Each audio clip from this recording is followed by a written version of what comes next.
பொதுமக்களுக்கு சொல்லி சொல்லுங்க. ஏன்னா நாங்க வந்து எஸ்ஐஆர் பணியில ஈடுபட்டதுனால வரி வசூல் பணி அப்படியே நமக்கு தேங்கிடுச்சு.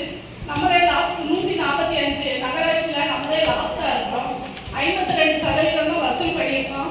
இப்போ நகராட்சியில் வந்து ஆர்எஃப்ல ரெவன்யூ ஃபண்ட்ல பணமே கிடையாது. வரி வருவாயினால தான் ரெவன்யூ ஃபண்டே நம்மளுக்கு வரும்.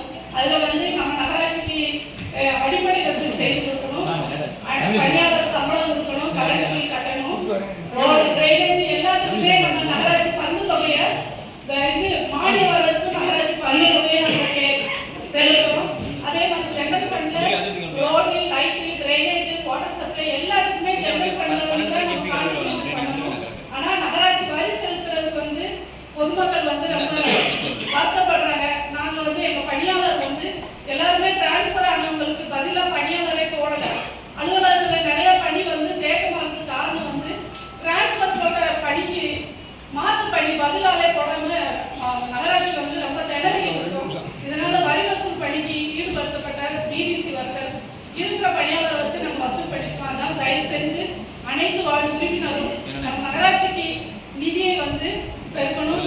நிதி வந்து இருந்தால்தான் மற்ற அடிப்படை வசதி செய்ய முடியும். கரண்ட் பில் வந்து 1.25 கோடி பாக்கி இருக்கு. வார்டு கட்ட வேண்டியதுக்கு 2 கோடி பாக்கி இருக்கு. அதனால தயவு செஞ்சு உங்களை எல்லாத்தையும் நான் வேண்டி விரும்பி கேட்டுக்கிறேன். தயவு செஞ்சு அனைத்து வார்டு உறுப்பினரும் எங்க வரி வசூலர் ஆர்ஐ டிபிசி வர்றப்ப அந்த வரியை கொஞ்சம் தயவு செஞ்சு செலுத்துங்க. குறிப்பா 5வது வார்டுல வந்து வரி வசூல் பண்ண எங்களுக்கு போக பயமா இருக்கு. ஏன்னா வசூலே தரவும் மாட்டேங்கிறாங்க. ரொம்ப